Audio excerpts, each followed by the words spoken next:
Welcome everyone to the Public Health Agency of Canada's webinar for healthcare providers on today's topic, Fall and Winter Respiratory Illnesses 2024-2025, in partnership with NCCID. My name is Claudine Chevrier from the National Collaborating Center for Infectious Diseases, or NCCID, and I will be the moderator for today's session. NCCID is funded by the Public Health Agency of Canada to provide knowledge and evidence for use in public health planning and policy, and is supporting the agency with knowledge translation. I would like to acknowledge that NCCID is hosted at the University of Manitoba, situated on the ancestral lands of the Anishinaabe, Anishinaabeg, Dakota Oyate, Tennesulin, Nehetoowak, and Iniwak nations. It's also in the heart of the homeland of the Métis Nation. At NCCID, we strive to honor the lands and their original caretakers in our work. We acknowledge that we are on Treaty 1 land. We recognize that this, as well as other treaties, have been implemented as part of the process of colonization intended to benefit some while harming others. We are committed to working with our partners towards reconciliation. The Public Health Agency of Canada acknowledges that Ottawa is built on the traditional unceded and unsurrendered territory of the Algonquin and Anishinaabe. PHAC acknowledges their privilege to live and work in lands across Turtle Island, which is the traditional homelands of First Nations, Inuit, and Métis peoples. And PHAC remains strongly committed to working collaboratively to advance reconciliation in Canada. Wherever you find yourself today, we encourage you to think about the presence of Indigenous peoples, past and present, who call these lands home. Next slide, please. I now want to mention a few housekeeping items. If you have any technical problems with Zoom today, please email NCCID at nccid@umanitoba.ca. You can see it on the screen here. The question and answer session today will be focusing only on today's topics. The questions during this session can be asked using the Q&A tab, which you can see at the bottom of your screen. And you can like other people's questions throughout the presentation to push them up in priority. We will try to answer as many questions as possible. If you have submitted a question in your registration, we have those, don't worry. The host will also use the chat tab for extra communication with participants, so please keep an eye out on that tab as well. The recording for this webinar and presentation slides will be available as soon as possible on nccid.ca's website right after. Next slide, please. I would like to move on right away to introduce and welcome our great speakers for today's webinar, April Killy-Kelly, Angela Sinilaite, and Bryna Washarski. April Killy-Kelly is the Senior Scientific Project Coordinator with NACI Secretariat at PHAC. She has worked on the NACI statements for RSV, Mpox, COVID-19, and Ebola. She is the lead RSV and rabies for NACI Secretariat. Angela Sinilaite is a Senior Technical Advisor with the NACI Secretariat at PHAC. She supports the work of NACI, specifically for the development of national recommendations on the use of seasonal influenza vaccines in Canada. Bryna is a medical advisor with the Center for Immunization Surveillance and Programs at PHAC.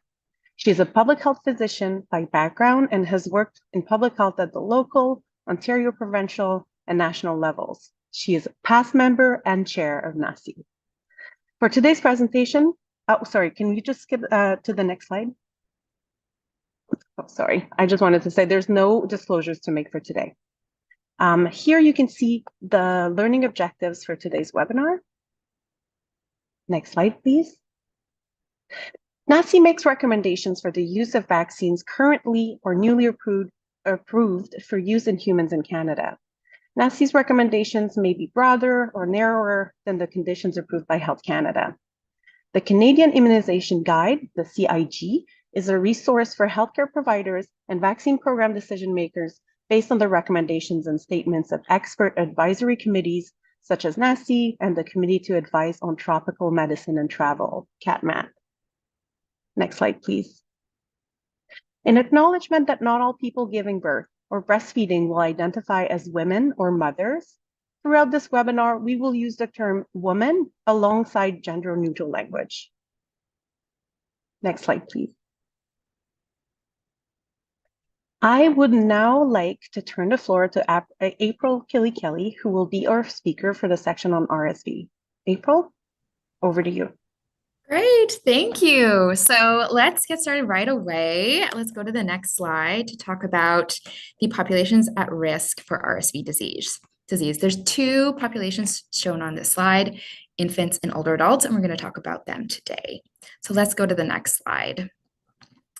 So infants and older adults have different symptoms when they become sick with RSV. Many of those are listed here on the slide, and they're available to you also on these resources on the Public Health Agency of Canada webpage.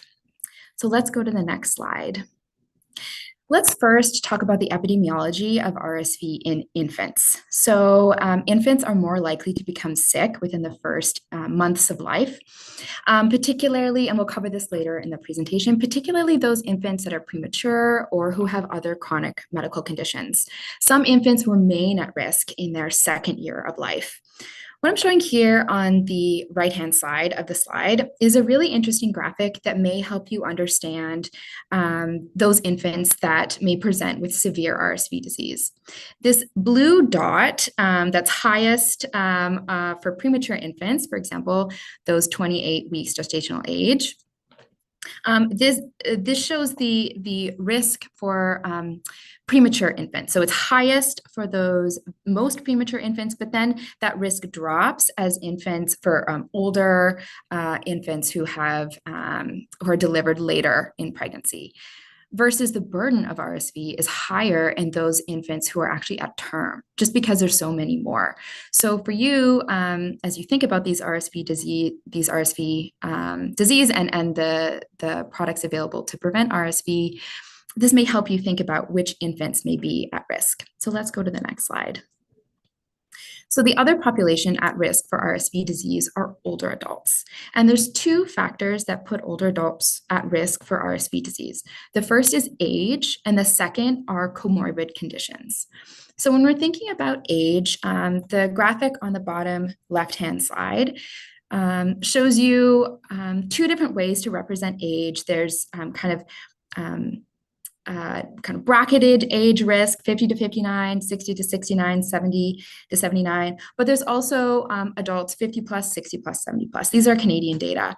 And this shows you pretty clearly that as adults age, they become more at risk for severe RSV disease, here shown as hospitalization. On the right-hand side, we see, again, this trend for, it's very small, but hopefully you can see it, for adults that are 50 to 64, 65 to 74, et cetera. We see that increasing risk with age. But now we see that risk compounded with different chronic medical conditions. So kidney disease, COPD, you can see on that slide. So this gives you a sense of who we're talking about when we're talking about older adults at risk for severe RSV disease. Let's go to the next slide. So RSV has a seasonal pattern of infection, as does influenza and COVID. I will leave to the COVID experts. But one interesting thing about RSV that you may not know is that we don't see large strain changes in RSV year over year. There's two strains of RSV, RSV-A and RSV-B, but we don't see these large genetic shifts or drifts that we see with flu and COVID. So that may be interesting for you as you consider these products. There's a typical RSV season starting November, ending in April, and that's shown on the left-hand side. On the right-hand side, we see how these seasons shifted due to COVID. And so we see like a typical pattern here in gray, but then we see some shifts in blue and in red. So I think it'll be interesting to see how the RSV season, how we experience it this year, and how it either goes back to this November to April seasonality, or if we see something different. If we go to the next slide, this is an important consideration when we think about, epi trends generally in Canada, but there's regions in Canada that experience different epidemiology from what we just kind of saw. So particularly in northern or remote regions, here represented by the territories in that gray-orange color, in that brown-orange color. They have higher rates of RSV hospitalization compared to Southern Canada. So really, it's the local epi that needs to be considered when we're talking about these products. Okay, let's go to the next slide. So now we dive into what products are available to prevent RSV in these two populations. So first, we're going to talk about infants. And when we want to protect infants, we unfortunately can't vaccinate them directly. Infants aren't able, particularly when we're talking about premature infants or infants in their first months of life, we can't get their immune systems to generate their own protective responses. So that's why there's passive immunizing products that are available to them to protect them. And so there's two different strategies we can use when we're talking about passive immunization. We can give them antibodies directly. And that's what we're talking about with respect to monoclonal antibodies. And and shown here on this slide, under monoclonal antibodies, there's three products. There's Synagis palivizumab from AstraZeneca that's currently available and has been available in Canada for high-risk infants for many years. But now we're talking about this new product, Beyfortus or nirsevimab from Sanofi. And there may be others coming that we may discuss in future years. And another strategy to protect infants by a passive immunization is to immunize the pregnant person. The pregnant person generates immune response. It typically takes about 2 weeks, and then they pass their protective immunity onto their infant via placental transfer. And so those are the two strategies we can use to passively protect infants. But then we're also going to talk about older adults. And for older adults, we're dealing with a different scenario where typically everyone gets infected with RSV every couple of years. Hope maybe some of you are sick with it right now, unfortunately, but it's very common in childhood and adult life. But as you age, your protective immune responses wane. And so you experience more severe disease. And we saw that in the epi trends. So the goal of vaccination for this group is to augment those natural immune responses. So instead of, we're not doing passive immunity, but we're doing active immunization for these populations. And there's two products currently authorized and available here in Canada, Arexvy from GSK and Abrysvo from Pfizer. The Pfizer product is available for both pregnant people to protect infants and for older adults. The GSK product can only be used in older adults. April, Sorry. I'm sorry to interject. I understand Okay. that some of our guests cannot see the slides. What I'm going to do is stop sharing and then reshare. One moment.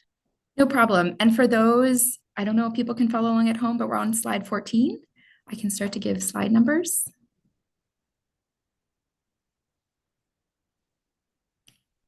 Okay, let's hope this is good for everybody. Okay, yeah, no, let me know. So let's go to slide 15, where now we're going to talk about the recommendations available to protect infants from RSV.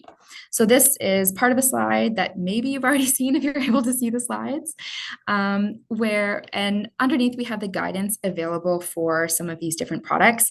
In this webinar, we're going to focus on the most recently available recommendations published in this year, 2024, talking about nirsevimab and RSV pre-F. So let's go to the next slide. So this slide summarizes the protection observed in clinical trials for these two products, nirsevimab and RSV pre-F. We see more protection is offered by nirsevimab against these outcomes of hospitalization and medically attended RSV respiratory tract infection. It's interesting to note, just for you as you start to understand these products, is that for nirsevimab, protection is available immediately. It's much like a drug where if you have a headache, you take a Tylenol, and as long as Tylenol is available in your system, you experience relief from pain. Similarly, as long as nirsevimab is available in your system, you will be protected. And so we've also seen that the protection offered by nirsevimab can be as long as 5 months or maybe even longer. It's still an area of active investigation. Compare that with the previously available product called Synagis. Protection was only offered for about a month from that product. So that's why this new product offers a lot of exciting protective potential. For the pregnancy vaccine, RSV Pre-F, as I said, it's a passively transmitted protection. And so it needs to be given to the pregnant person at least 2 weeks before birth so that they're able to generate the protective immune responses and pass them onto their infant. It may have slightly less durability of protection. And also a really important point is that we do not know to what degree that pregnant people experience RSV infection, RSV disease. And so we don't know how much protection is offered to the pregnant person. And so this may be slightly different from other vaccines offered in pregnancy. It's something that's being investigated, but something you should be aware of as you consider these products. So let's go to the next slide. So alongside the benefit offered by vaccination, there's also, of course, some risk as discussed in the context of safety.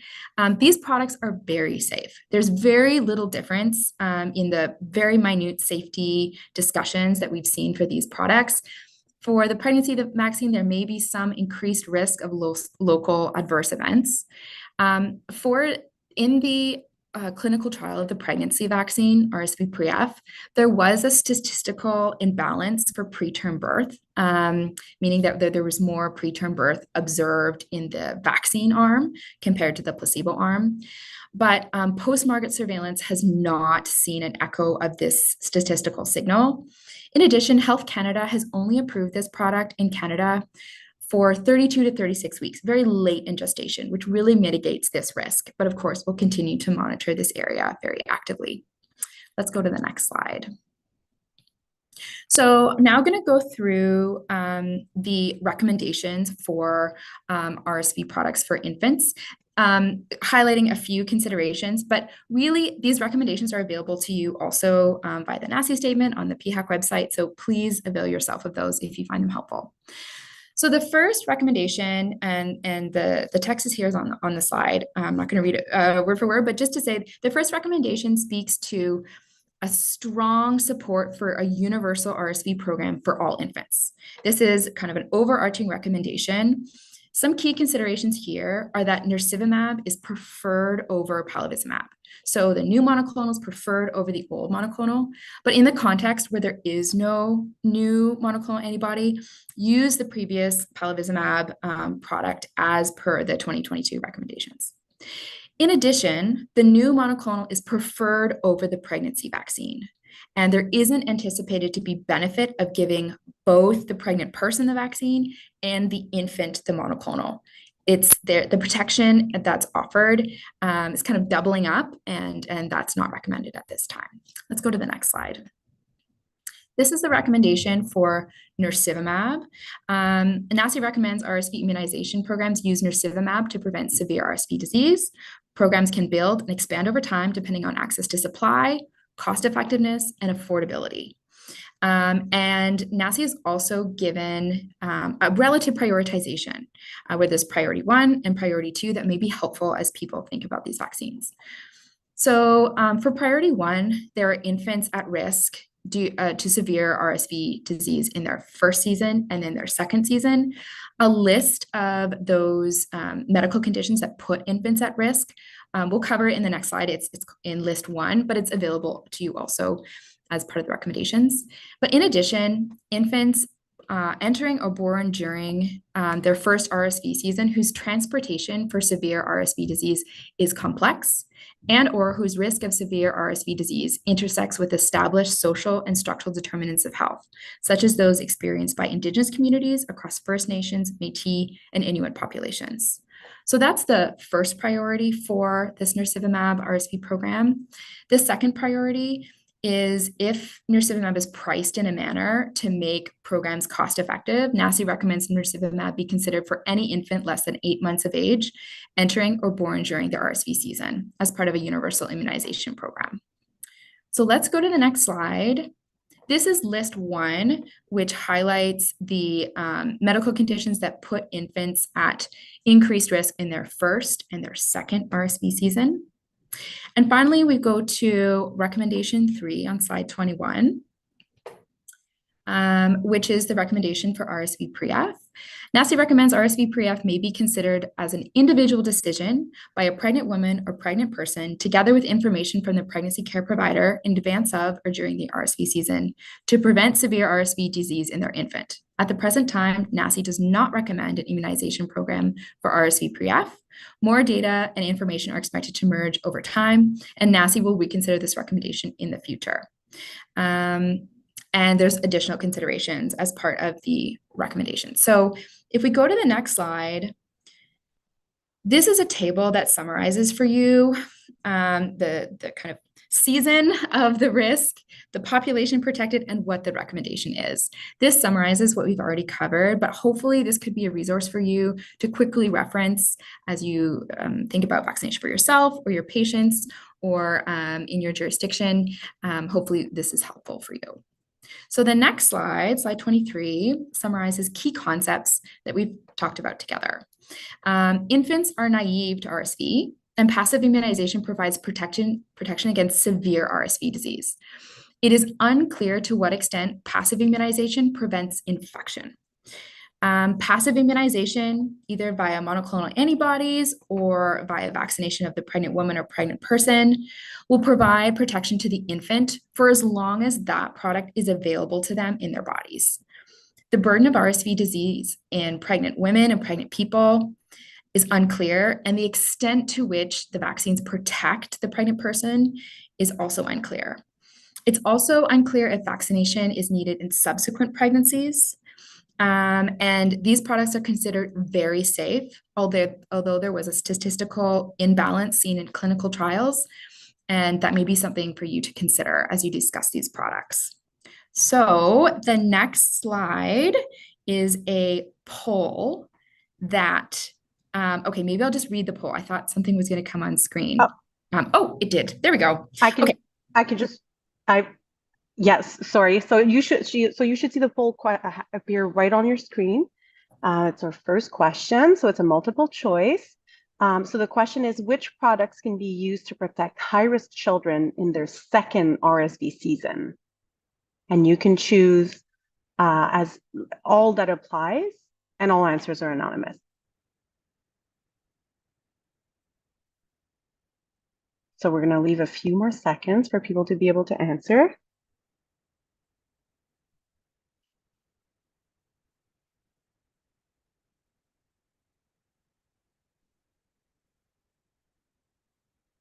So you should be able to just click right on it.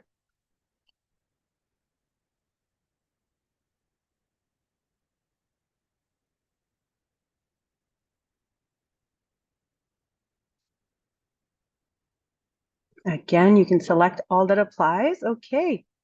And the correct answer is A and B. Yeah, that's great. I hope everyone can see the percentages on their screen as well. But yes, exactly. The correct answer is palivizumab and nirsevimab can be used in the protect infants from the second season. The pregnancy vaccine can only be used to protect infants in their first season as it's transferred in utero, and RSV pre-F3, Arexvy, the GSK vaccine, cannot be used in pregnant people. And so just wanted to reiterate that message. Okay, let's go to the Thank you for that clarification. Oh, thank you. Sorry. I hope that was okay. Okay, well, let's go to the next slide where we talk about immunization products for older adults. So there's a newly available NACI statement that includes the GSK product, Arexvy, and the Pfizer product, the Brisvo. These vaccines were authorized by Health Canada for adults over the age of 60. And we're going to talk about the data and the recommendations available for those products. So let's go to the next slide. So here on the left-hand side are the data available for a Brisvo, the Pfizer vaccine, and on the right-hand side for the GSK vaccine, Arexvy. This is a comparison between the efficacy for these different age groups. So on the bottom, we've got 60 to 64, 65 to 69, and so on. We also have data for those with comorbid conditions. And the different colors are different outcomes. So in blue is hospitalization, and in orange is medically attended RSV, respiratory tract infection. So data are very limited from the clinical trials because these trials happened during COVID, when there was lots of medical countermeasures and not very much RSV, which I guess is great, but also tough when you're testing the efficacy of a vaccine. But what we see is that the efficacy is maintained for these different age groups. And so now we can look at the different seasons. So let's go to the next slide, where now we're looking at Pfizer in blue and GSK in orange. And we can see on the left-hand side for season 1, and then we go towards the right for season 2, and then combined season 1 and season 2, and some other outcomes for the different seasons. But what we see in general is that the vaccine efficacy is maintained approximately for season 2, similarly to season 1.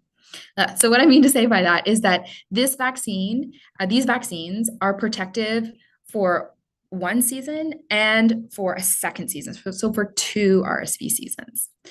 So let's go to the next slide. So this slide speaks to booster, like when would you need a booster? The data shows us now that we may see protection for at least 2 RSV seasons, but we don't know if it's 3 or if it's 4, if it's 5. We have to wait for those data to come out because we need to wait those years to look at the vaccine efficacy. But some data did come out very early on that spoke to, if you try to boost within 1 month of vaccination, that preliminary vaccination, 2 months, 3 months, like kind of we did during COVID, where we saw like very kind of like it was a 2-dose schedule. We don't see boosts in RSV protection for older adults when you give vaccines, like multiple vaccines over a short timeline.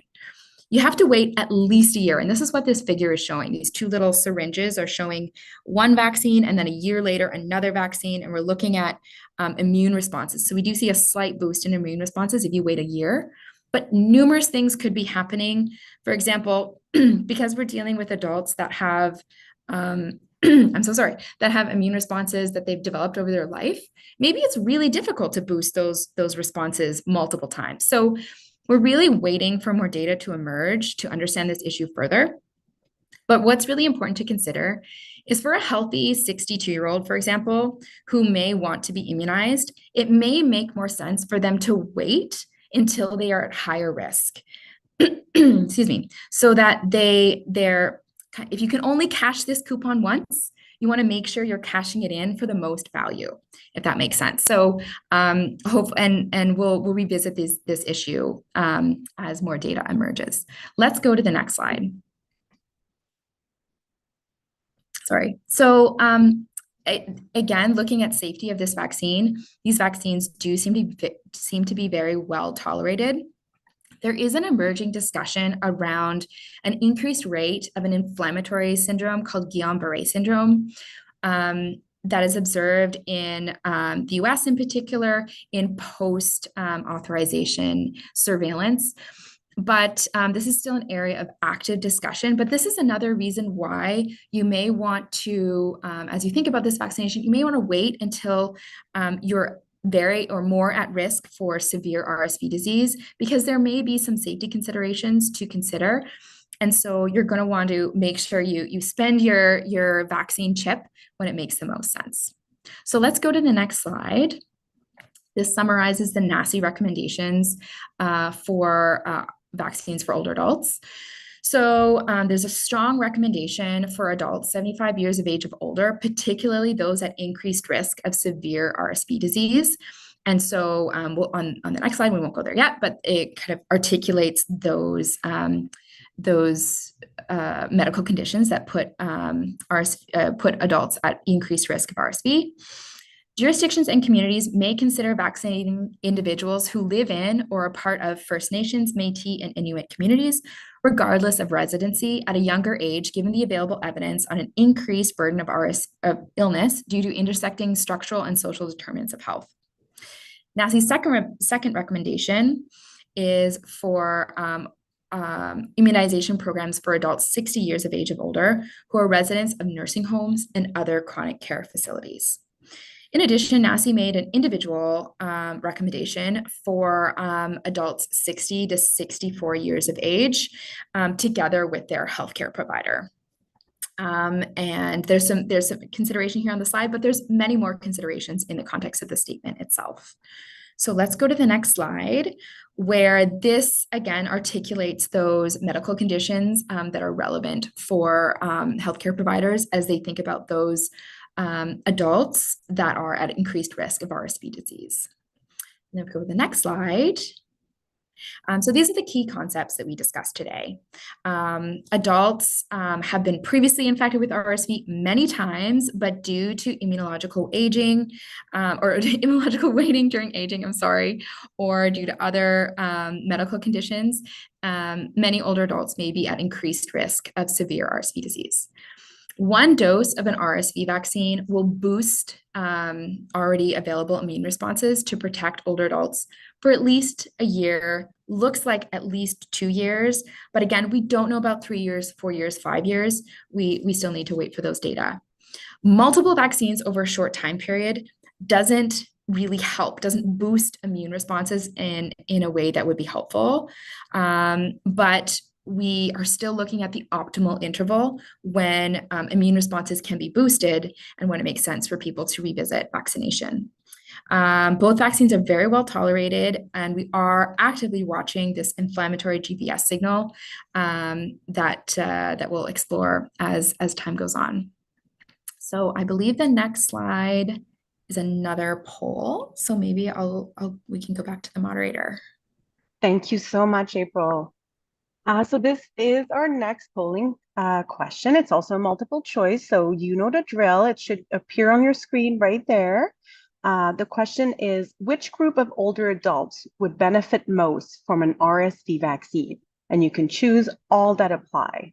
So that's A, healthy, active adults over 60 years of age who live independently.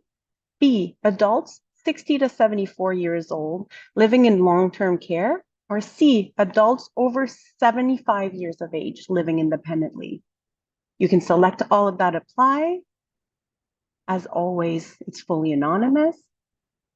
So please go ahead and enter your answers. We're going to leave just a few more seconds.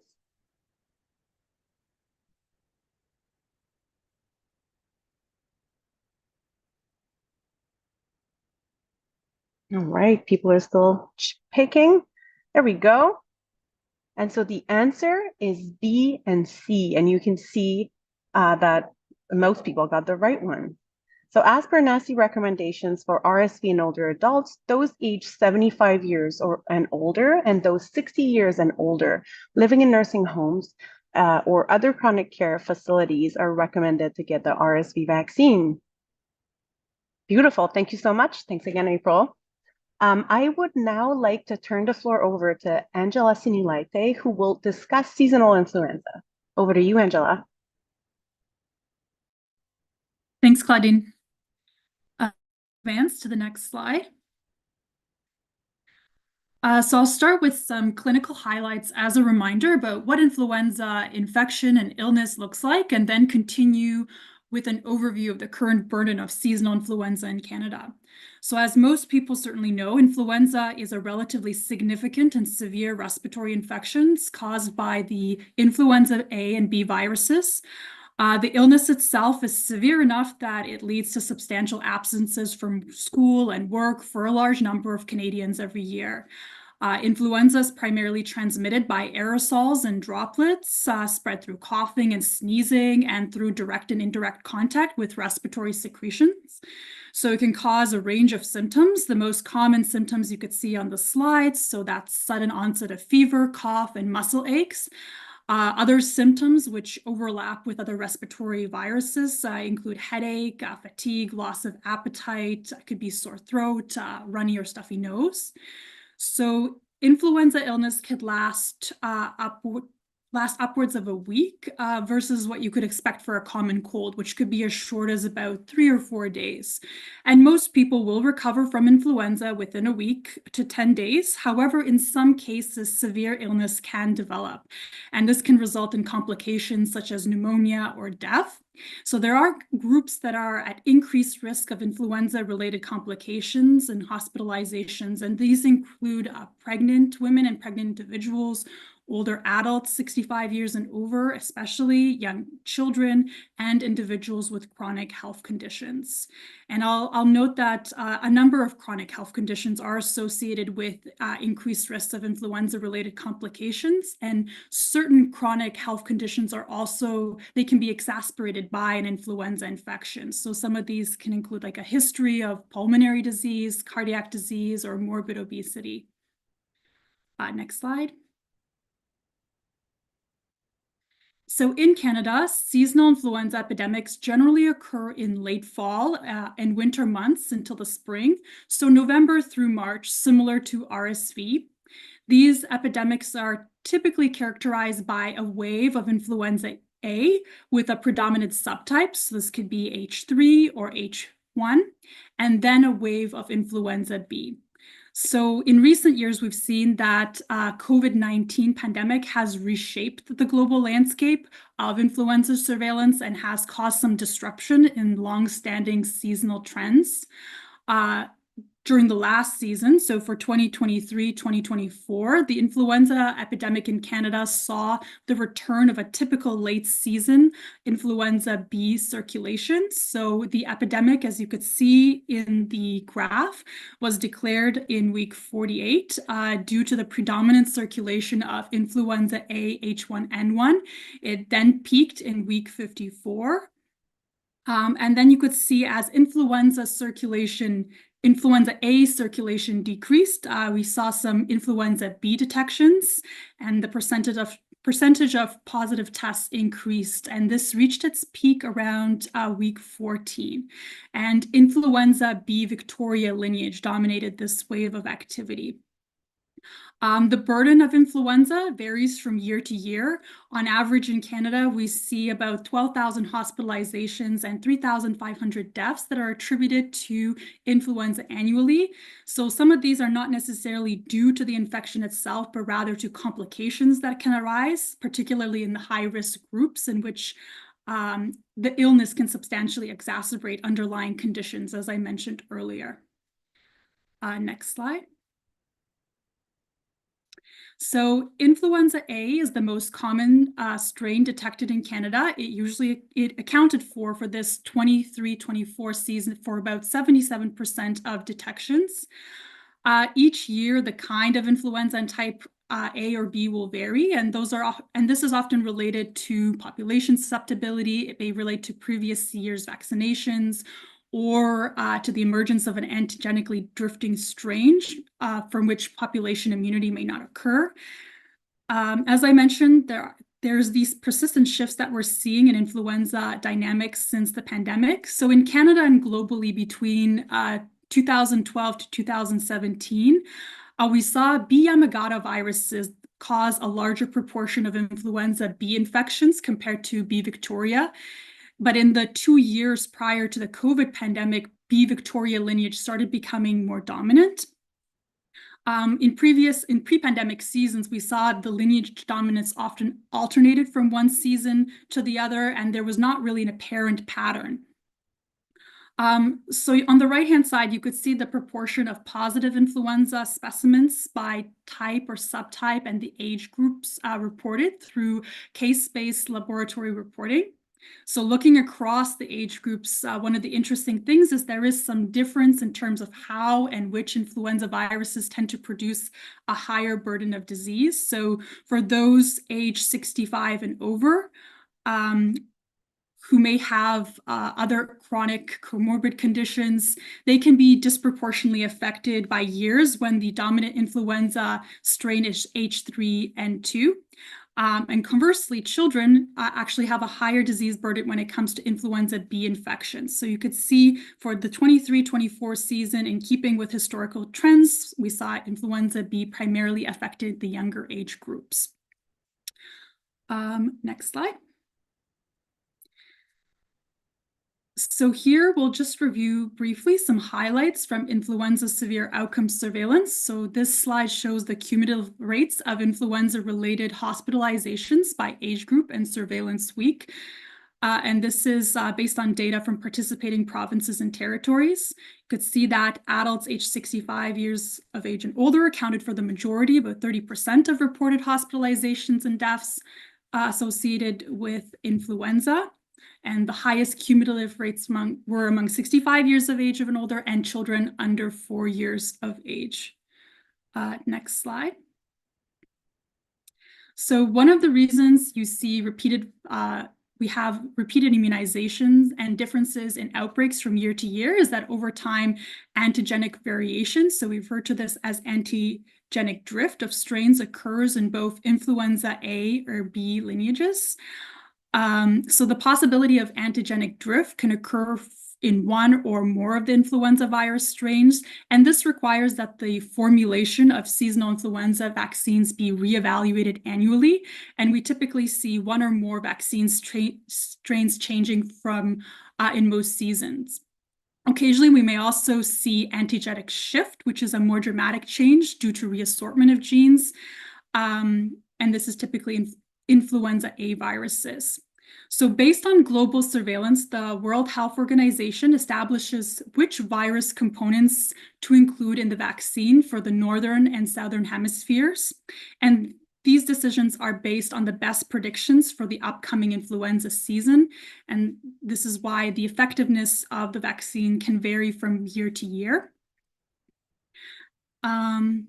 So these strange changes are fairly hard to predict, and the viruses circulating in the population could also sometimes change during the time it takes to produce the vaccine. So when this happens during the influenza season, the vaccine may not work as well as expected. But even when there is less than an ideal match or lower effectiveness against one virus, the seasonal flu vaccine can still provide protection against the remaining 2 or 3 viruses.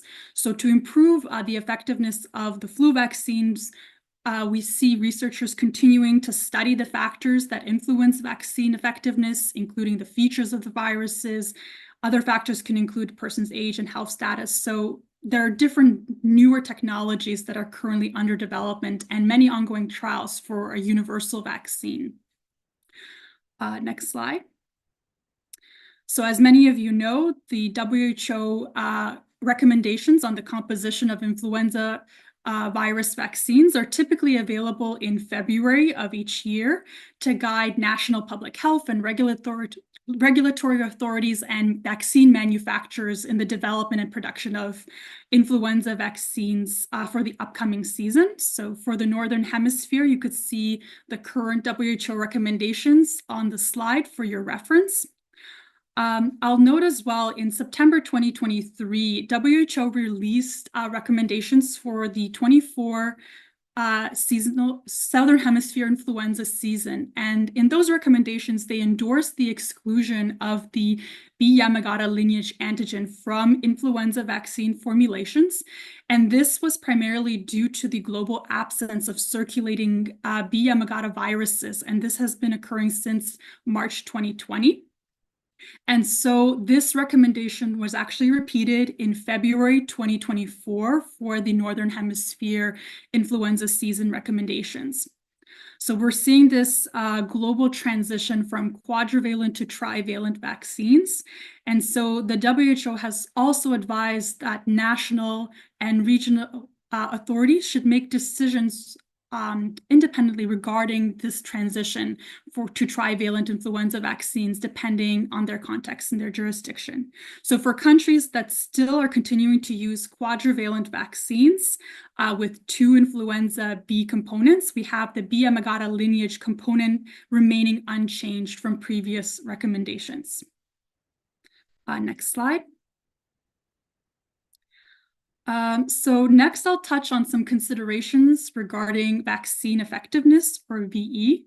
So as I mentioned, influenza vaccine effectiveness varies according to several factors. So this can include how well vaccine strains match with circulating influenza viruses, the type and subtype of the circulating virus, as well as the health and age of the individual receiving the vaccine. We can also have some unexpected interseasonal and intraseasonal drift and mutations that are acquired during production. So the evidence related to influenza vaccine performance, particularly with respect to vaccine efficacy and effectiveness, is constantly evolving, and there are ongoing advances in research methodology and accumulation of data over many seasons. So it is generally fairly hard to assess VE. So we're grateful to people in Canada who have taken on this responsibility. So we have, since the 2004-2005 influenza season, the Canadian Sentinel Practitioner Surveillance Network, or SPSN, which has assessed the effectiveness of seasonal influenza vaccine in preventing medically attended illness due to laboratory confirmed influenza among Canadians. So you could see from the visual on the side, seasonal influenza vaccine effectiveness generally ranges from 40 to 60% among the overall population during season when most circulating flu viruses are well matched. But there can be some heterogeneity, as shown by the SPSN estimates on the slide. But due to the large burden of illness caused by influenza, even when a vaccine has lower effectiveness, it could still prevent thousands of cases. So you could see for the 23-24 season, influenza VE was estimated to be about 51% overall. So what I'll highlight is that vaccinated individuals are still more likely to be protected against influenza infection compared to those who are unvaccinated. And the vaccine may also lessen the severity of their symptoms, even if they are affected. Another thing to note is that the body's immune response to influenza vaccination is transient, so it may not persist beyond a year. And so because of potential changes in circulating influenza viruses from year to year and waning immunity in vaccine recipients, we have this annual influenza vaccination that's recommended. Next slide. So Canada's overall goal is to have 80% of those who are at higher risk of complications from influenza vaccinated. So we still have a fairly long way to go to meet this goal. So we need to continue to raise awareness about the severity of influenza and the benefit of vaccination. So on this slide, we just have some highlights from the 2023-2024 seasonal influenza vaccination coverage survey that's conducted annually by the agency. So you could see that influenza vaccination coverage is about 42% overall, which is similar to the previous season at 43%. We could see that the coverage among seniors, 73%, is closer to the coverage goal of 80%, but only 44% of adults 18 to 64 years of age with chronic medical conditions, so the high-risk group, have received the flu shot. So there is room to increase uptake across all age groups. Next slide. So moving on to NACI's recommendations. So every year, NACI issues a statement on seasonal influenza vaccines to inform healthcare providers on the optimal use of vaccines available in Canada. So the annual update to the seasonal statement involves a fairly thorough review and evaluation of the most up-to-date data available, as well as discussion and debate at the scientific and clinical practice levels. So I'll note that the evidence on influenza immunization is complex and it's constantly evolving. So the latest studies may not always be included in the statement. However, NACI continues to closely monitor these emerging evidence, and we update fairly frequently these evidence summaries and recommendations when warranted. And those are usually highlighted, the new updates at the beginning of the statement. So today I'm going to be reviewing some of the main changes in the annual statement from last year. So this is for the newly published 24-25 iteration.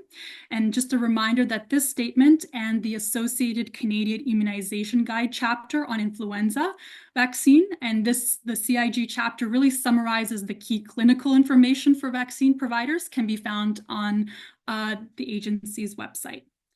Next slide. So here we have NACI's overarching recommendation is that influenza vaccines should be offered annually to anyone 6 months of age and older who does not have a contradiction to the vaccine. There are a lot of different characteristics that impact the risk of acquiring infection, as well as factors, as previously mentioned, that are important in the severity of influenza when you do get it. So in this slide, you could see that the risk might be higher in some settings and for some individuals. And so we have highlighted groups for whom immunization is particularly important. So we have people at high risk of severe disease, influenza-related complications and hospitalization.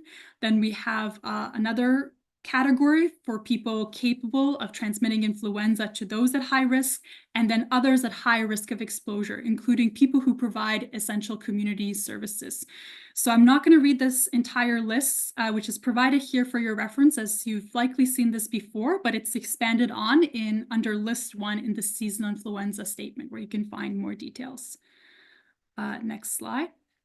So just highlighting what's new for the 24-25 season. So we could see the NACI's influenza working group has undertaken a number of projects over the past year.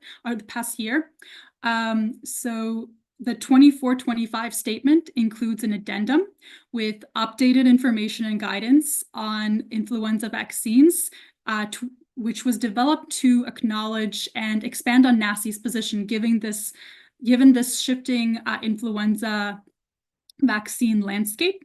So there is a new recommendation highlighted in this short guidance product. So previously, quadrivalent formulations were preferentially recommended for children in Canada to provide protection against 2B strains, since, as mentioned, children experience a higher burden of disease due to influenza B compared to other age groups. But we note that the B. Yamagata lineage viruses have not been detected globally since March 2020. So following this change in epidemiology, we've seen expert groups globally endorse the exclusion of the B. Yamagata component from influenza vaccine formulations. And this is in alignment with WHO's recommendation. So there is this theoretical risk of potentially reintroduction of B. Yamagata lineage viruses with continued production and use of influenza vaccines, which is why we're seeing this transition.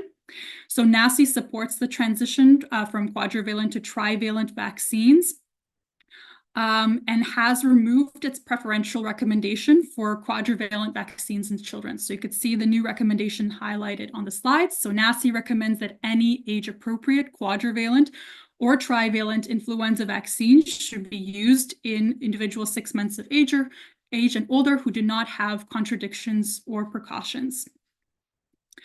We also emphasize the importance of continued surveillance, even though there's no longer a public health risk from B. Yamagata viruses. Continued surveillance is going to be crucial to inform policies and any future assessments if B. Yamagata were to pose a risk. So we're also highlighting in this guidance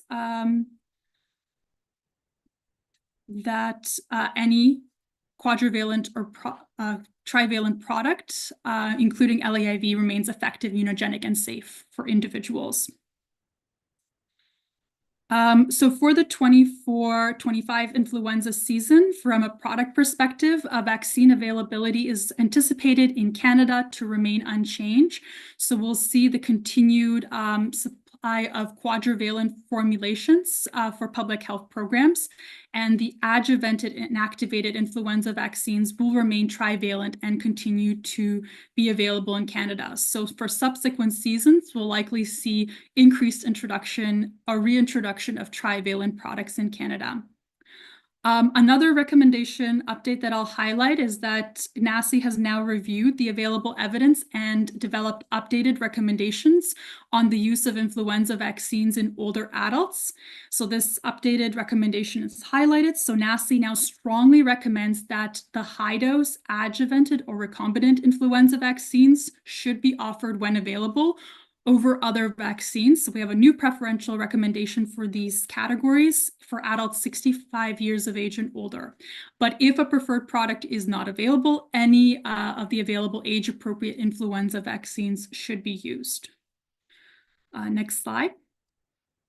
You might have seen with the new publication of the seasonal statement, we also have a banner highlighting that since 2022, there's been ongoing global epizoonotic outbreak of highly pathogenic avian influenza, H5N1. And we have a few key resources highlighted on the slide here where you could find the latest information about outbreaks in Canada and the US. So we have situational summaries available on the agency's website as well as from the US CDC. In the interim, NACI reiterates its recommendation regarding the importance of vaccination for all individuals 6 months of age and older. And this includes particularly those who have may have significant exposure to influenza A H5N1 through interactions with birds or mammals such as poultry, livestock, slaughterhouse, and processing plant workers. You could see other examples on the slide as well. And NACI is currently undertaking an evidence review to determine if there is a need to permanently expand the list of individuals for whom influenza vaccination is particularly important. So this is the list one alluded to previously in the statement. So we're looking at if we'll have a broader category for high-risk exposure to circulating H5N1 viruses. So this is going to be updated based on expert opinion and evidence review results, since this is an evolving area. In the interim, there is guidance available from the agency on human health issues related to avian influenza for more information on this topic. Next slide. So given that there's such a variety of influenza vaccines available for use in Canada, it's important for healthcare providers to note that there's specific differences in age indication, route of administration, dosage, and schedule for products that they may be using. So we have relevant details and highlights of differences between products within, summarized very nicely within NACI's seasonal influenza statement, and also captured in the CIG chapter. Here we have the schedule for seasonal influenza vaccinations. So just briefly to reiterate NACI's recommendation. So adults and children 9 years of age and older should receive 1 dose of influenza vaccine each year. And children 6 months to less than 9 years of age who've never received a seasonal influenza vaccine in a previous season should be given 2 doses of vaccine in the current season with a minimum interval of 4 weeks between doses. And then for children 6 months to less than 9 years of age who have been vaccinated with 1 or more doses of vaccine in the previous season, they should receive 1 dose of vaccine per season thereafter. So just a brief summary of the schedule. Next slide. So for most people with influenza, they'll only be mildly ill and not necessarily need medical care or antiviral medication. But in the event someone does get influenza, antivirals can be taken to decrease the duration of symptoms and reduce the risk of influenza complications. So there are several antivirals licensed in Canada for influenza treatment or prophylaxis. So those include also tamivir, zanamivir, peramivir. So antivirals are recommended for use for those influenza who have risk factors or complications. So regardless of disease severity or serious disease, so severe, complicated, or progressive illness or hospitalization. So the general principle is that if you're going to be using an antiviral for influenza, it should be initiated as rapidly as possible after onset of illness, as the benefits of treatment are much greater. So this would be with initiation at less than 12 hours or 12 hours to less than 48 hours. And there is good evidence to support the strong recommendation. So antiviral therapy should be initiated if influenza is severe enough that it requires a patient to be hospitalized. And also if they've been identified to have progressive, severe, or complicated pneumonia. So for more information regarding recommendations for antivirals, we have a few resources linked on the slide from the AMNI Canada guidance online and some other resources.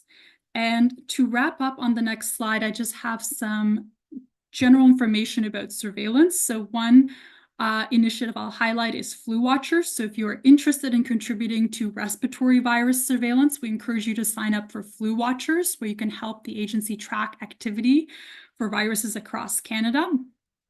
And just provide some additional data on respiratory illnesses in populations that don't seek medical care. We also have SARI surveillance. So this is to facilitate the diagnosis of severe acute respiratory infections, or SARI, and this is due to unknown or known respiratory pathogens that have the potential for large-scale epidemics. So we have a SARI protocol available from the agency, and just highlighting that SARI alerts should trigger clinicians to think, tell, and test. So think about the possibility of emerging respiratory infection. For example, the novel influenza A virus that I mentioned. Tell, so the local medical officer of health or local public health official, and test for pathogen after appropriate consultation and based on clinical symptoms. So we have the case report form readily available online with additional information about the reporting process.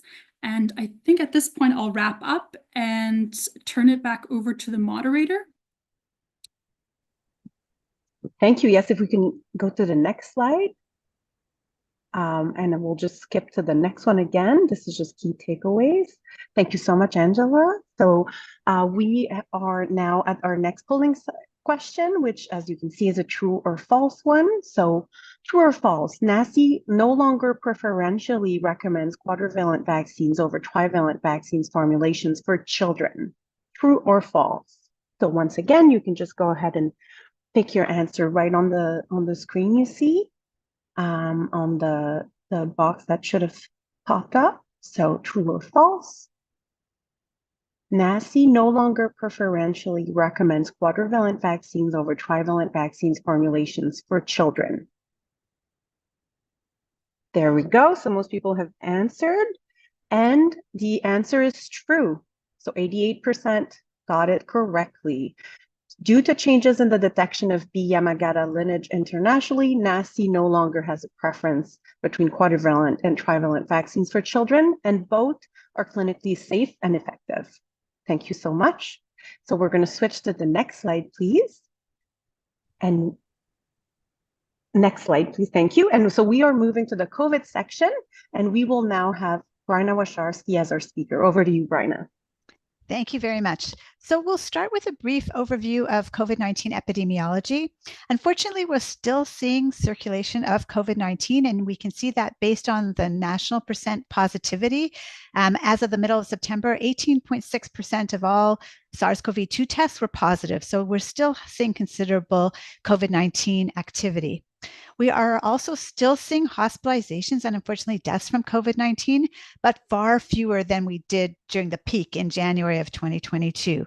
And the most affected populations are our older adults, so 80 years of age and over, followed by those 70 to 79.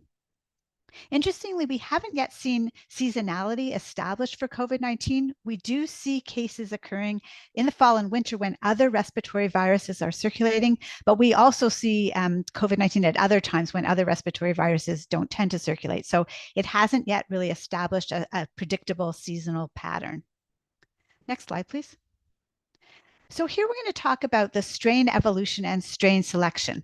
So our previously circulating strain was XBB, and that circulated until around the end of 2023 into 2024. It was replaced by a JN1 strain. Now this XBB strain and JN1 strain are quite antigenically different. And we can see that by looking at what we call an antigenic map, which is on the left. And it shows how our body sees the different mounts of response to the different strains. And you can see that the XBB.1.5 vaccine or strain, which was in our previous vaccine, it's illustrated on the bottom left. And it's quite far from the currently circulating JN1 strains, which are in the middle. And because of that antigenic difference, our response from the XBB.1.5 vaccine that we were previously using isn't as good against the currently circulating JN1 strains because they're quite antigenically different, as you can see from that map. Now, the JN1 strains, as they emerged at the end of 2023 and into 2024, they themselves have continued to evolve. And they've evolved into strains that we're calling KP2 and KP3, including the currently circulating strain, which is KP.3.1.1. But the JN1 strain and its sort of evolving offspring, KP2 and KP3, are all quite close together. And you see that they're kind of clustered in the middle of our antigenic map, meaning that they're quite genetically similar to each other. So in the middle of June, the US FDA made its recommendation for the strain to be included in the upcoming or new COVID-19 vaccine. And they recommended a sublineage of JN1 called KP2, if that was feasible. So the Moderna and Pfizer vaccines, they were able to target the KP2 sublineage, whereas the Novavax vaccine, it had been producing the JN1 sublineage and continued with producing that sublineage. However, because, as we mentioned, JN1 and KP2 are sort of antigenically quite close, we expect that the response to either a JN1 or a KP2 vaccine would be fairly similar. So on the next slide. So there's two basic reasons to receive an updated vaccine.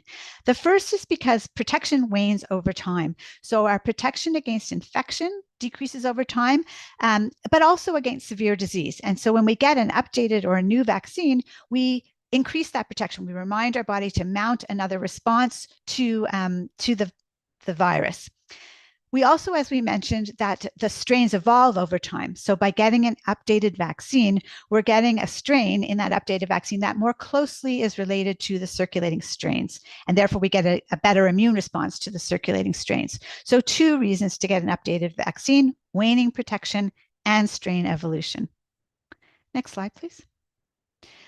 The National Advisory Committee issued its recommendations on who should be vaccinated with an updated vaccine beginning in the fall of 2024. And they said for individuals at increased risk for SARS-CoV-2 infection or severe COVID-19 disease, whether they've been previously vaccinated or not, they should receive an updated vaccine beginning this fall. And so that's adults 65 years of age and over, and those 6 months of age and over listed here. But they also said that even if you're not in the list above, that anybody who's 6 months of age and over may receive an updated vaccine in the fall. So on the next slide, we'll just speak to the products that are expected to be available this fall. And this is a bit different than in past years. So we will have 2 mRNA vaccines available. And as mentioned, they target the KP2 sublineage. However, the age recommendations for which they will be available is different. Moderna will be available for all those 6 months of age and over, whereas the Pfizer vaccine will be available for those 12 years of age and over. So between 6 months and less than 12 years of age, the one product that is available will be the Moderna, but after 12 years of age and over, both mRNA vaccines will be available. The Novavax vaccine is authorized, and as we said, it targets the JN1 sublineage. It's authorized for those 12 years of age and over, but it is not being federally purchased. So its availability this year is quite uncertain at this point. Next slide, please. So here's the schedule. For those who are previously vaccinated, as listed here, it's really quite straightforward. You just need one vaccine. I just wanted to point out that the minimum interval is 3 months. So we talk about a recommended interval of 6 months from one previous dose to the current dose, but it can be as little as 3 months. So anyone who's at least 3 months from their last dose can get an updated vaccine. I also just want to point out for the Moderna product, the dose is different depending on your age, both for previously vaccinated and unvaccinated. So it's you get one vial for the Moderna vaccine, but for those who are 6 months to less than 12 years of age, we would draw 0.25 mils, and anybody 12 years of age and over, we draw 0.5 mils for that dose. So on the next slide, you'll see the schedule for those who are previously unvaccinated. And here it's a little bit more complicated. So if you're not, the patient is not immunocompromised, the youngest children, 6 months to less than 5 years of age, they get 2 doses. And again, it's only of the Moderna vaccine for them. And there's an 8-week interval between those doses. And then if you're not immunocompromised, anybody 5 years of age and over, it's only 1 single dose. For the moderately to severely immunocompromised in the youngest children, it's a 3-dose schedule given 4 to 8 weeks apart. And anybody 5 years of age and over, it's a 2-dose schedule if you're moderately to severely immunocompromised, but a 3rd dose may also be given, and that's at the clinical discretion of the provider. with again an interval of 4 to 8 weeks between the doses. However, there are a few groups listed at the bottom there: stem cell transplant recipients and those who are on CAR T cell therapy. Those people should for sure get 3 doses if they've not been previously vaccinated, with an interval of 4 to 8 weeks. So next slide, please. So just to speak briefly about post-COVID condition, as you know, that's prolonged symptoms after your COVID infection that can be quite severe. I just want to speak to the impact of vaccination on post-COVID condition. We know that the vaccine can prevent infection, not as well as it prevents severe disease, but in the short term, after someone's been vaccinated, there is an impact on preventing infection. And to the extent that somebody doesn't get infected, they will also not develop post-COVID condition. So the vaccine can work to help reduce somewhat the chance of infection and therefore post-COVID condition. We also know that people who have been vaccinated and then become infected seem in some studies to be less likely to develop post-COVID condition compared to those who are not vaccinated and then become infected. But this is kind of an evolving area and the literature is sort of mixed. So we have to monitor the impact of being vaccinated on the development of post-COVID condition if you do become infected. So it's an evolving area. I just want to, on the next slide, remind people about the availability of Paxlovid, which is an antiviral drug that helps prevent hospitalizations and deaths. It's most important to be used in people who are moderately to severely immunocompromised, and the recommendations around its use are provincially and territorially driven, so please check your own jurisdiction with regard to availability of Paxlovid. On the next slide. Just a few things about schedule-related issues. So if someone has had a test-confirmed SARS-CoV infection, NACI provides some guidance about when to be vaccinated. And this is just guidance. It can be modified. But they say if someone's not previously been vaccinated and they're not immunocompromised and they've had a test-confirmed infection, you can wait 8 weeks from that infection to receive the vaccine. And if they are moderately to severely immunocompromised, wait 4 to 8 weeks. And somebody who's been previously vaccinated gets test confirmed SARS-CoV-2, the interval to wait can be around 3 to 6 months. The other thing to note is about interchangeability. And here we say that no matter what vaccine you started with your primary series, you can continue with another vaccine. And when it comes time for subsequent doses, any of the available products can be used as long as it's age authorized and available for the specific age. Next slide, please. And finally, just to speak about co-administration, so giving vaccines together, this is just to say that any of the vaccines you've heard about in the session, RSV, flu, and COVID-19, can be given at the same visit. Of course, you use different injection equipment and different anatomical sites if possible. The only caveat here is for the RSV vaccine, because it's a new vaccine and we still want to closely monitor the adverse events that might emerge. If it's not a seasonal vaccine that you're giving with the RSV vaccine, so if it's something like the shingles vaccine or a tetanus diphtheria vaccine, we recommend that if you could wait, give a gap around that RSV vaccine of about 6 weeks. And that's just to make sure we don't confuse any side effects that might develop between 2 vaccines were given at the same time. But otherwise, for all other vaccines, to make sure that people who are presenting at one visit get all the shots they need, you can co-administer those with separate injection sites and equipment. So the next slide is just a summary slide, and I think we'll slip over that and just go to our polling question. Thanks very much. Thank you so much. So our final poll is a multiple choice question, which is, which of the following are true? Receiving an updated COVID-19 vaccine in the fall of 2024 is expected to help with A, increase protection from previous vaccination or infections that have waned over time. B, induce a better immune response to currently circulating strains that are more closely related to the updated vaccine. C, prevent serious illness that can result in hospitalizations and deaths. D, reduce the strain on our healthcare system. Or E, all of the above. And please choose only one. So as with others, it is anonymous, and you can just pick right on the screen the one answer that you would like, that you think is the correct one.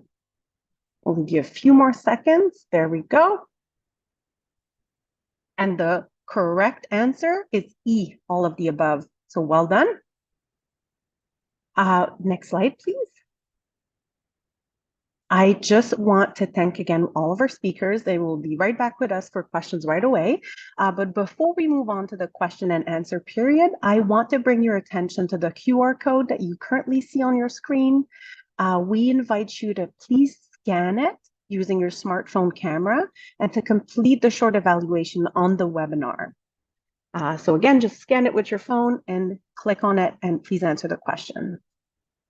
I also want, while everyone's doing that, I want to remind you that a video of the presentation as well as a copy of all of the slides will be available on nccid.ca shortly or as soon as possible after the webinar. We also have supplemental slides that in the interest of time we have not presented today, but they will be posted online. So we please encourage you to consult these resources.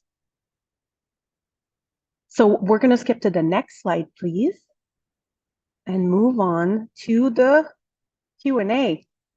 So as we move to the Q&A, I want to again say that it takes part in the Q&A tab. A lot of you have submitted questions already. Some of them have been answered. We will only be answering questions that are directly related to the topics and the objectives that are covered in this webinar, of course. You've already done it, but you can like other people's questions to push them up in priority. And we will try to answer as many questions as possible, but we might not get to answer all of them because we've had so many excellent questions be submitted. So I will right away get into it. If I can ask the speakers to maybe turn their camera on, just so we can see your faces. Thank you so much. So I will start with the first question for April on RSV. I believe this is a question that was submitted during the webinar. So can you explain why natural infection does not create immunity, but vaccination does? Great. So this is a great question. So for infants, they do not experience infection. We're trying to protect them before they see the virus. So I believe this question is more directed for older adults. And so for adults and for older children, we do generate a protective immune response. It doesn't last very long. We get reinfected throughout our lives, approximately every 2 years. But for older adults, we experience something called immune senescence. And this is not unique to RSV, where our immune system, needs a little bit of help. So that's where vaccination comes in, where it provides an opportunity for our immune system to generate very targeted protection instead of kind of the whole virus, which has multiple surfaces for our immune system to kind of generate immune responses to. It just kind of spoon feeds our immune system and says, here, this is what you need to recognize in order to protect your person against RSV.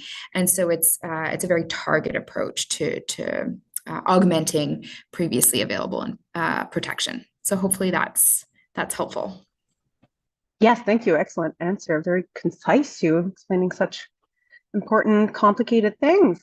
Okay, so I'm gonna be skipping back and forth between topics just to make sure that we get to as many questions as possible. So I'm gonna go right to Angela, who of course presented on seasonal influenza. So the first question is, do we know yet based on what sorry, I'm reading it wrong. Do we know yet, based on what in the South is happening, if the this year's flu vaccine is a good match? Did that make sense? Let me read it again. Do we know yet, based on that in the South, if this year's flu vaccine is a good match?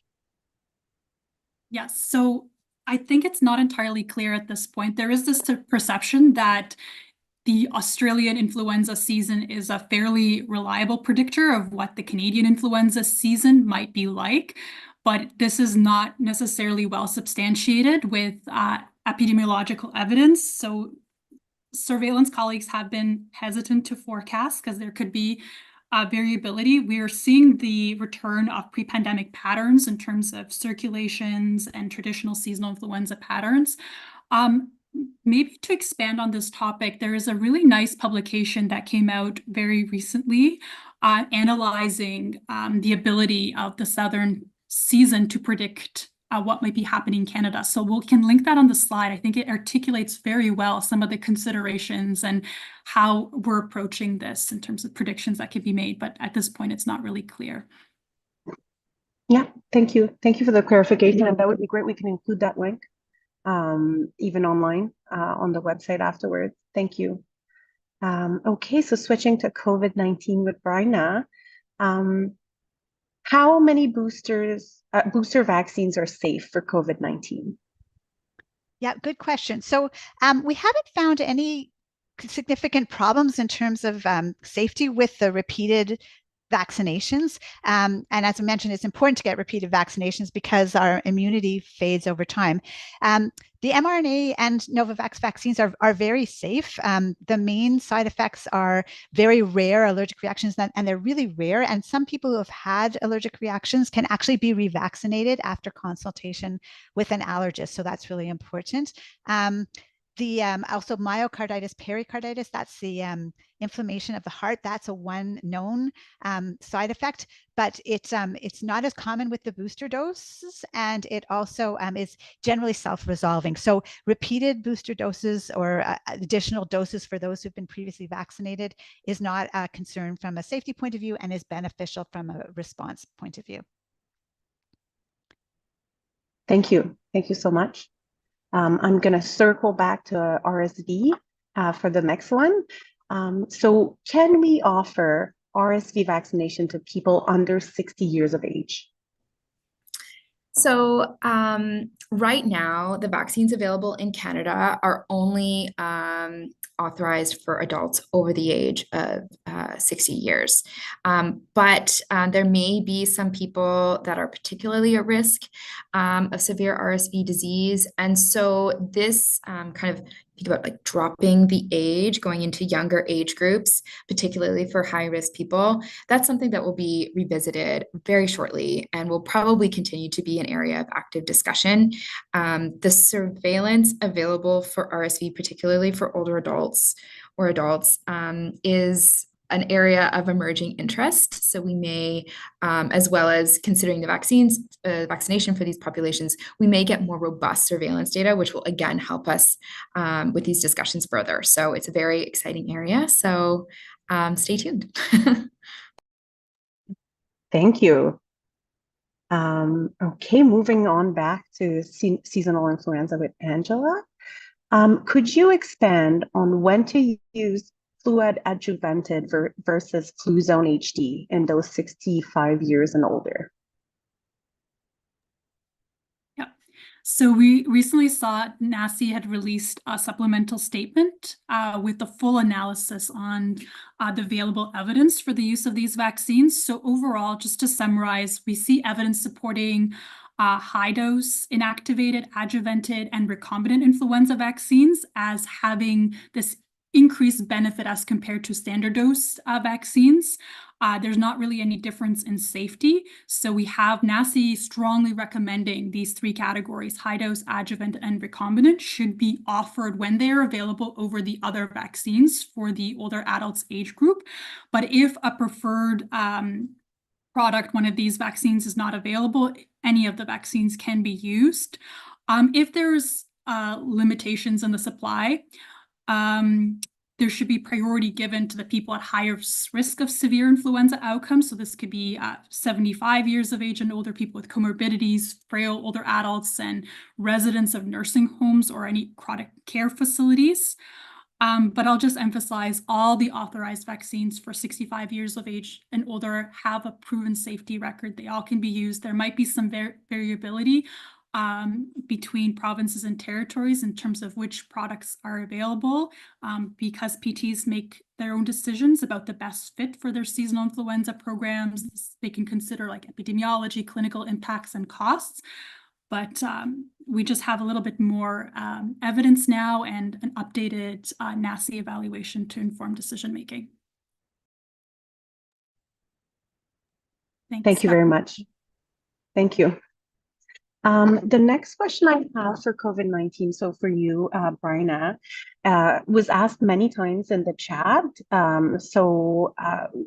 Could you expand, could you speak more about the updated COVID-19 vaccines and the authorization updates? Yeah, for sure. Thank you. So currently we have 2 vaccines that are authorized, and the third vaccine is under review. So the Moderna and the Novavax have been authorized, and the Pfizer vaccine is under review. We expect that in terms of availability, though, we will have the mRNA vaccines available, the Moderna for all the way from 6 months and over, the Pfizer from 12 years and over. However, we're not purchasing the JN1 Novavax vaccine, which is a subunit protein vaccine. So that won't be federally purchased, and it's currently uncertain whether there will be any availability of that vaccine.